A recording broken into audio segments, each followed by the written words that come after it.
আসসালামু আলাইকুম ওয়া রাহমাতুল্লাহি ওয়া বারাকাতুহু। আশা করছি সকলে অনেক অনেক ভালো আছেন। আলহামদুলিল্লাহ আমরাও ভালো আছি। প্রতি সপ্তাহ ন্যায় আমরা এইবারও আপনাদের জন্য নতুন একটি এপিসোড নিয়ে হাজির হয়েছি। প্রিয় উপস্থিতি, আজকে মাদ্রাসার বিষয় এবং ছাত্রদের আমল আখলাক এবং আরও বিভিন্ন বিষয় নিয়ে আজকে আমরা অনুষ্ঠানটা সাজিয়েছি। আশা করছি আপনারা পুরো ভিডিওটি দেখবেন, সেই অনুরোধ আপনাদের কাছে রইল। প্রিয় উপস্থিতি, প্রতি সপ্তাহ ন্যায় এই সপ্তাহ আমাদের মাঝে উপস্থিত আছেন অটো মাদ্রাসার সম্মানিত প্রতিষ্ঠাতা পরিচালক উস্তাদ হাফেজ মাওলানা মোহাম্মদ ওমর ফারুক হাফিজাহুল্লাহ। হুজুরের কাছ থেকে আমরা প্রতিটা প্রশ্নের উত্তর জানব এবং আমাদের যথানিয়মই পুরো অনুষ্ঠানটি আমরা একে একে প্রশ্নের উত্তর দিয়ে আমরা অনুষ্ঠানটি শেষ করব। প্রিয় উপস্থিতি, প্রথমেই আমরা উস্তাদের কাছে চলে যাচ্ছি প্রথম প্রশ্ন নিয়ে। আমরা যেহেতু মাদ্রাসায় বাচ্চাদেরকে দিয়ে যাচ্ছি, তারা মাদ্রাসার মধ্যে কি আমল করছে কিংবা কিভাবে করছে সেই বিষয় নিয়ে আজকে অনুষ্ঠানটা আমি সাজিয়েছি। যেহেতু এর আগে আমাদের যত এপিসোড গিয়েছে, যত লাইভ গিয়েছে, আমরা বিভিন্ন বিষয় কিন্তু আপনাদের মাঝে যে প্রশ্নগুলো এসেছে আপনাদের মাঝ থেকে, সেই প্রশ্ন থেকেই কিন্তু আমরা উত্তর দেওয়ার চেষ্টা করেছি। প্রিয় উপস্থিতি, প্রথম প্রশ্ন হচ্ছে, বাচ্চাদেরকে নামাজের বিষয় কিভাবে শেখানো হচ্ছে এবং আমলের বিষয় কিভাবে গুরুত্ব দেওয়া হচ্ছে, পড়াশোনার বিষয়ে কিভাবে গুরুত্ব দেওয়া হচ্ছে, সেই বিষয় নিয়ে ওস্তাদের কাছ থেকে আমরা উত্তর শুনব। আসসালামু আলাইকুম ওয়া রাহমাতুল্লাহি ওয়া বারাকাতুহু। আলহামদুলিল্লাহ, আল্লাহ পাকের দরবারে লাখো কোটি শুকরিয়া যে মহান রব্বুল আলামিন আমাদেরকে এই মজলিসে আবার একটি বিষয় নিয়ে আলোচনা করার সুযোগ করে দিয়েছেন। এই জন্য রব্বে কারিমের দরবারে লাখো কোটি শুকরিয়া। তো আজকে আমাকে যে বিষয়টা প্রশ্ন করা হয়েছে যে আসলে নামাজের বিষয় হচ্ছে, ছোট ছোট বাচ্চারা নামাজ এদেরকে আগে শেখানো হয়।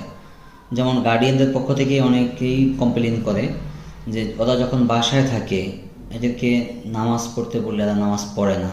এরা কি আসলে নামাজ পড়তে জানে না না কি? তো আসলে আমি সর্বপ্রথম এটাই বলবো যে আমরা যখন এদেরকে পড়া শিখাই, তো প্রতি সপ্তাহে একদিন আমরা এদেরকে প্র্যাকটিক্যালি নামাজ শিখাই, মানে ক্লাস বাদ দিয়ে। যেমন আমাদের ক্লাস শুরু হয় সকাল 8টা থেকে, তো আমরা প্রতি বৃহস্পতিবারেই 11টার পরে কিছুক্ষণ ক্লাস করি, 12টা থেকেই আমরা শুরু করে দিই। এদেরকে প্র্যাকটিক্যাল নামাজে দাঁড়া করি, দাঁড়িয়ে এরা ঠিকমতো হাত বাঁধতে পারে কিনা এবং হাত বাঁধার পরে কি দোয়া পড়তে হয়, এরপরে সূরা ফাতিহা কিভাবে পড়তে হয়, সূরা ফাতিহার পরে সূরা মিলাইতে হয়, এরপরে রুকুতে কিভাবে যেতে হয়, রুকু অবস্থায় বাচ্চা কিভাবে থাকবে, সেজদা অবস্থায় বাচ্চা কিভাবে থাকবে, তার কপাল কোথায় থাকবে, নাক কোথায় থাকবে, হাত কোথায় থাকবে, সেজদা অবস্থায় তার পাও জমিনে আছে কিনা। এই বিষয়গুলো আমরা একবারে প্র্যাকটিক্যাল বাচ্চাদেরকে আমরা ওরা প্র্যাকটিক্যাল নামাজ পড়ে আমরা দেখি যে ঠিক আছে কিনা, এরপরে যদি কেউ ত্রুটি থাকে আমরা ঠিক করে দিই। তো এইভাবে আমরা বাচ্চাদেরকে নামাজটা শিখাই। নামাজ শিখানোর পরে এরা যতক্ষণ মাদ্রাসায় থাকে আলহামদুলিল্লাহ এরা নামাজ আদায় করে। এখন বাসায় যাওয়ার পরে ওই পরিবেশ না পাওয়ার কারণে বাচ্চাগুলো অনেক সময় নামাজ পড়ে না। যেমন আমি যদি বাসায় থাকি, আমার সন্তান যদি বাসায় থাকে, ফজরের আজান হয়েছে, তো আমি যদি ঘুম থেকে উঠে যাই, আমার সন্তানকেও যদি আমি ঘুম থেকে উঠিয়ে দেই, তো দেখা যায় যে আমি যখন নামাজ পড়তে যাব মসজিদে, আমার সন্তানকেও নিয়ে যাব মসজিদে নামাজের জন্য। তো সন্তানও নামাজ পড়লো, আমিও নামাজ পড়লাম। এখন আমি যদি ঘুমিয়ে থাকি আর আমার সন্তানকে যদি বলি এই তুমি মাদ্রাসায় পড়ছো, উঠো নামাজে যাও, তো আসলে শয়তান তো শুধু আমার পিছনে লেগে নাই, ওর পিছনে লেগে আছে, তো বাচ্চাও নামাজ পড়বে না, এটাই স্বাভাবিক। যাক, এই আর কি নামাজের বিষয়। মাশাআল্লাহ, চমৎকার একটি উত্তর ওস্তাদের কাছ থেকে আমরা শুনে নিয়েছি। প্রিয় উপস্থিতি, আমাদের 2 নম্বর যে প্রশ্নটা সেটা আমরা ওস্তাদের কাছে যাব নিয়ে। এখানে প্রশ্ন আছে, প্যান্ট শার্ট বাচ্চারা পড়তে চায় না কিন্তু বাবা মা জোর করে পড়াচ্ছে। প্রিয় উপস্থিতি, আমরা আগেই বলে নিচ্ছি প্যান্ট শার্টের বিরোধিতা কিন্তু আমরা করছি না, যেহেতু বাচ্চা ইসলামিক লাইনে পড়াশোনা করছে সেই হিসেবে আমরা বলতে চাচ্ছি প্যান্ট শার্ট পড়তে চায় না, কিন্তু অনেকে বিভিন্ন অনুষ্ঠানে বাচ্চাদেরকে নিয়ে যান কিন্তু বাচ্চাদের পড়তে চায় না প্যান্ট শার্ট, অনেক গার্ডিয়ান জোর করে এটা পড়ান। সেই বিষয়ে ওস্তাদের কাছ থেকে আমরা জানতে চাবো ওস্তাদের মতামতটা। প্রিয় উপস্থিতি, ওস্তাদের কাছে আমরা চলে যাচ্ছি। আসলে প্যান্ট শার্ট এটা আসলে শরীয়ত বা কোরআন হাদিসে কোথাও নিষেধ নাই যে প্যান্ট পরতে পারবে না, শার্ট পরতে পারবে না, কোথাও এটা নিষেধ নাই। কিন্তু একটা পরিবেশ, আমি যখন নাকি মাদ্রাসায় থাকি বা বাসায় যাই, আমার কাছে মানে প্যান্ট শার্টটা ভালো লাগে না। আমার কাছে মনে হয় যে আমি যদি সবসময় জুব্বা পরে থাকি বা পাঞ্জাবি পরে থাকি তাহলে আমার নিজের কাছে ভালো লাগে। তো আমাদের যে বাচ্চাগুলো, আমরা যখন এদেরকে পড়াই, আসলে যখন এরা মাদ্রাসায় আসে, তো বাচ্চাগুলো যখন পাঞ্জাবি পরে বা টুপি পরে, তখন আসলেই এদের চেহারার ভিতরে একরকম নূর চলে আসে। এই শুধু এই পাঞ্জাবি পায়জামা বা টুপি পরার কারণে আল্লাহর পক্ষ থেকে একটা নূর চলে আসে। এদেরকে দেখলে বোঝা যায় যে এরা মাদ্রাসার ছাত্র। তো যখন দেখা যায়, আমরা অনেক সময় দেখি যে এই বাচ্চাগুলো বাসা যাওয়ার পরে অনেক সময় প্যান্ট শার্ট পরে রাস্তায় বের হয় বা কোথাও যায়।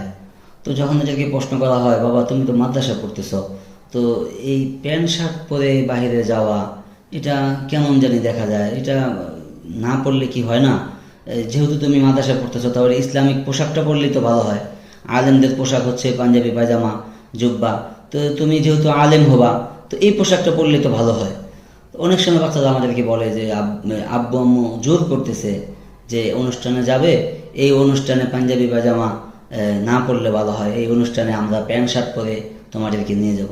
তো আসলে আমি গার্ডিয়ানদের কাছে অনুরোধ করব, যারা আমাদের এই ভিডিওটা দেখছেন, যে প্যান্ট শার্টটা আসলে মানে ইসলামে নিষেধ নাই, কিন্তু যেহেতু বাচ্চাকে মাদ্রাসায় ভর্তি করিয়েছেন, তো সেই হিসাবে বাচ্চাকে মাদ্রাসার পোশাকটা দিয়ে হাইলাইট করাটাই সবচেয়ে উত্তম। যে বাচ্চা দেখা গেছে, একটা বাচ্চা কোরআনে হাফেজ হয়ে গেছে, কিন্তু ও কোথাও বেড়াতে গেলে প্যান্ট শার্ট পরে যাচ্ছে, তাহলে মানে কি আমরা কি বুঝবো যে মাদ্রাসার পোশাক শুধু মাদ্রাসার জন্যই খাস?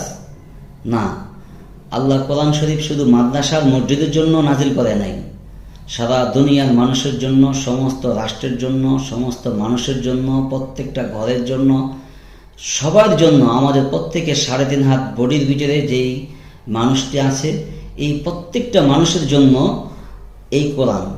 তো এই কোরআন মোতাবেক যদি আমরা চলতে চাই, তো কোরআনের লেবাসের কথাও বলা হয়েছে যে ওয়ালিবাসুত তাকওয়া যালিকা খায়র, যে তাকওয়ার পোশাক। তো তাকওয়ার পোশাক কোনটা, এটা দেখে শুনে আমরা যদি, যেহেতু আলেমদের পোশাক হচ্ছে পাঞ্জাবি পাজামা জুব্বা, তো আমরা ওই পোশাকটা পরলেই আমার মনে হয় সবচেয়ে উত্তম হয়। তো গার্ডিয়ানদের কাছে অনুরোধ থাকবে যে বাচ্চাদেরকে প্যান্ট শার্ট পরার জন্য বাধ্য করেন না, বরঞ্চ পাঞ্জাবি পায়জামা পরার জন্য উদ্বুদ্ধ করেন। এটাই আমার আবদার থাকবে গার্ডিয়ানদের কাছে। জি, মাশাআল্লাহ, চমৎকার একটি উত্তর আমরা ওস্তাদের কাছ থেকে শুনলাম। প্রিয় উপস্থিতি, আমরা তৃতীয় প্রশ্নে আবারও চলে যাচ্ছি। আমাদের তৃতীয় প্রশ্ন হচ্ছে, বাচ্চা মাদ্রাসায় পড়াশোনা করে যায়, পড়াশোনা করে বাসায় যায়, বাসায় গিয়ে অনেক গার্ডিয়ান বাচ্চাদেরকে জিজ্ঞাসা করে যে কতটুকু কি পড়া হয়েছে, কি আশার বিষয়, সেই বিষয়ে ওস্তাদ কি বলবেন, যে কিভাবে কি করতে পারে বাচ্চাদেরকে প্রশ্ন, কিংবা কিভাবে জিজ্ঞেস করতে পারে যে কতটুকু কি পড়া হয়েছে, সেই বিষয়ে ওস্তাদের কাছ থেকে আমরা শুনবো। আসলে বাসার পড়ালেখার বিষয়টা হচ্ছে, আমরা অনেকেই যেহেতু মাদ্রাসার পড়া নিয়ে একটু দুর্বল, যেমন অধিকাংশ গার্ডিয়ান জেনারেল শিক্ষিত, তো বাংলা অঙ্ক ইংরেজি এগুলো বাসায় খুব ভালোভাবে দেখা হয় যে আজকে মাদ্রাসায় কি পড়া হয়েছে। তো ওনারা বাংলা অঙ্ক ইংরেজিটা খুব সুন্দরভাবে দেখে, কিন্তু আরবির বিষয়টা নিয়ে অনেক সময় দেখা যায় যে ওনারা একটু দুর্বল থাকে যে এখানে কি পড়াচ্ছে বা কি পড়তেছে। হ্যাঁ, তো এই বিষয়ে অনেকেই আমাদেরকে প্রশ্ন করে যে হুজুর ওর পড়া কীরকম হয়েছে। তো আমরা এই জন্য গার্ডিয়ানদেরকে বলি যে আমাদের একটা তথ্য বই আছে, প্রত্যেকটা বাচ্চার কাছে তথ্য বই আছে, বিশেষ করে হ্যাজ্য নাজারা যারা পড়ে, তো এই বাচ্চাগুলোর কাছে তথ্য বই আছে যে এরা এখানে কি পড়তেছে, প্রতিদিন কতটুকু পড়া দিচ্ছে, দুপুরে কি পড়া দিচ্ছে, রাত্রে কি পড়া দিচ্ছে, তথ্য বইয়ের ভিতরে সব কিছু লেখা আছে। তারপরেও যদি আপনারা জানতে চান, তো আমার মনে হয় বাচ্চাদেরকে বাসায় আপনারা যদি প্রতিদিন একটু ধরেন যে গতকালকে তোমার পড়া এতটুকু দিয়েছ, তো আজকে কতটুকু পড়া হয়েছে, ওই পড়াটা একটু বলো।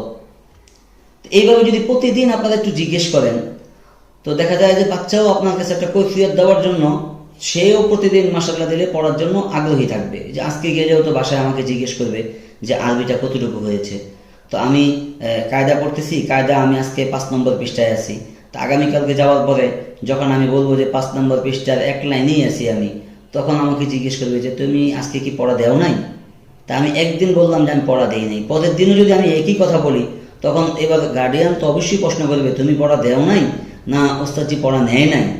তো এই বিষয়গুলো প্রতিদিন যদি আপনারা একটু বাচ্চাদের থেকে একটু কৈফিয়ত নেন, তাহলে বাচ্চাদের ভিতরেও একটা কৈফিয়ত দেওয়ার মতো মন মানসিকতা তৈরি হবে। তখন দেখা গেছে যে এরাও ঠিকমতো পড়া দিবে নিবে। আর আমরা তো আমাদের কাছে যখন আসবেন, আমরা দেখা গেছে যে প্রতিদিন পড়া কিভাবে পড়াচ্ছি, কিভাবে পড়া দিচ্ছি, কিভাবে পড়া নিচ্ছি, সমস্ত রিপোর্ট আমাদের কাছে আছে। যদি কোনো গার্ডিয়ান জানতে চান যে আমি বিগত এক মাসের পড়ার হিসাবটা চাই, কিন্তু ইনশাল্লাহ আমরা পড়ার হিসাব দিতে পারবো যে কোন দিন ও আসছে, যেদিন আসছে ওদিন ও পড়া দিতে পারছে কিনা, দিলে কতটুকু পড়া দিয়েছে, সম্পূর্ণ হিসাব আমাদের কাছে আছে। তো আলহামদুলিল্লাহ আমরা এইভাবেই পড়ালেখার মান উন্নয়ন করার জন্য চেষ্টা চালিয়ে যাচ্ছি। তো আমাদের সাথে যদি আপনারা একটু সহযোগিতা করেন, তাহলে আমাদের পড়ার মান ইনশাল্লাহ আমরা আরো অনেক দূর এগিয়ে নিয়ে যেতে পারবো। জি আলহামদুলিল্লাহ, আমরা ওস্তাদের কাছ থেকে চমৎকার একটি উত্তর শুনলাম। প্রিয় উপস্থিতি, আমরা 4 নম্বর প্রশ্নে চলে যাচ্ছি। আমাদের 4 নম্বর প্রশ্ন হচ্ছে, বাহিরে বাচ্চারা কাদের সাথে মিশে সেই বিষয় নিয়ে। প্রিয় উপস্থিতি, বাচ্চা যখন মাদ্রাসা আসে তখন কিন্তু একটা আমলিক পরিবেশের মধ্যে থাকে, একটা সুন্দর একটা পরিবেশ সে পায়। বাহিরে কাদের সাথে মিশছে, কাদের সাথে চলাফেরা করছে এবং কাদের সাথে চললে ভালো হবে, কিংবা কিভাবে কি করলে বাচ্চারা আরেকটু আমলের দিক দিয়ে এগিয়ে যাবে, সেই বিষয়ে ওস্তাদের কাছ থেকে আমরা উত্তর শুনবো। জি আলহামদুলিল্লাহ। আসলে যে বাচ্চাগুলো প্রতিদিন মাদ্রাসায় আসে এবং পড়া শেষ করে বাসায় চলে যায়, তো অনেক সময় দেখা যায় যে এই বাচ্চাগুলো বাহিরের বাচ্চাদের সাথে মিশে। যখন বাহিরের বাচ্চাদের সাথে মিশে, তো অনেক বাচ্চাই যাদের সাথে মিশতেছে এরা অনেকে স্কুলে পড়ে, অনেকে নামাজ পড়ে, অনেকে নামাজ পড়ে না। তো আমি যেহেতু গার্ডিয়ান, আমার শক্তভাবে দেখা দরকার যে আমার বাচ্চা কার সাথে মিশছে, যার সাথে মিশতেছে ওই বাচ্চাগুলো কি ভালো কিনা, ওই বাচ্চাগুলো কি নামাজি কিনা, ওই বাচ্চাগুলো আসলে পড়ালেখা করে কিনা। যদি দেখেন যে আপনার বাচ্চা যাদের সাথে মিশছে যে এই বাচ্চাগুলো পড়ালেখা করে না, সারাদিন ঘোরাঘুরি করে, তো এদের সাথে মিশলে আপনিও ধরে নেবেন যে আপনার বাচ্চাও পেলাম তার মতো হয়ে যাবে। এই জন্য এটা খুব খেয়াল রাখা যে মাদ্রাসা থেকে আসছে, ও হ্যাঁ একটু খেলাধুলার প্রয়োজন আছে, কিন্তু খেলাধুলাও যেন ওর নিয়ন্ত্রণের ভিতরে থাকে। যে এমন বাচ্চাদের সাথে খেলাধুলাও করা যাবে না যে বাচ্চাগুলো বখাটে।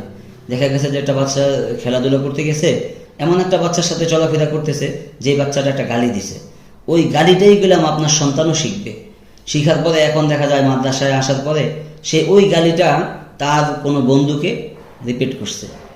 তা এখন বাসায় যাওয়ার পরে আপনি তাকে কিছু বললেন, সে ওই গালিটাই আবার আপনাকে ফেরত দিল।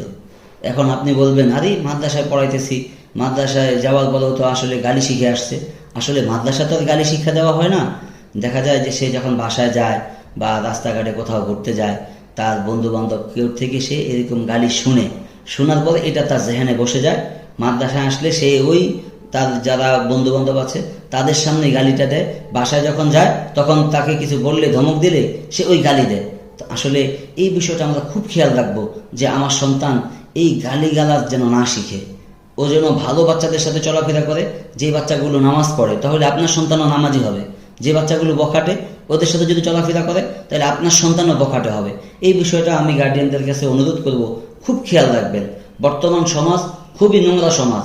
এই বিভিন্ন ইউটিউব ফেসবুকে এখন এমন এমন কিছু দেখানো হয় যেগুলো বাচ্চারা দেখে দেখে মানে খুব নোংরা জিনিস শিখে। তো আমার বাচ্চা যেন এই নোংরা জিনিস শিখতে না পারে, এই বিষয়ে আমরা খুব সজাগ থাকবো। আল্লাহ আমাদের সবাইকে বুঝার তৌফিক দান করুন। প্রিয় উপস্থিতি, দেখতে দেখতে অনুষ্ঠানের শেষ পর্যায়ে আমরা চলে এসেছি। আজকে আমরা এখনই বিদায় নিব আপনাদের কাছ থেকে। সকলে ভালো থাকবেন, আমাদের চ্যানেলের সাথে থাকবেন, আমাদের পেজের সাথে থাকবেন। সকলের কাছে এই আশা আমরা রাখতে পারি। আসসালামু আলাইকুম ওয়া রাহমাতুল্লাহি ওয়া বারাকাতুহু।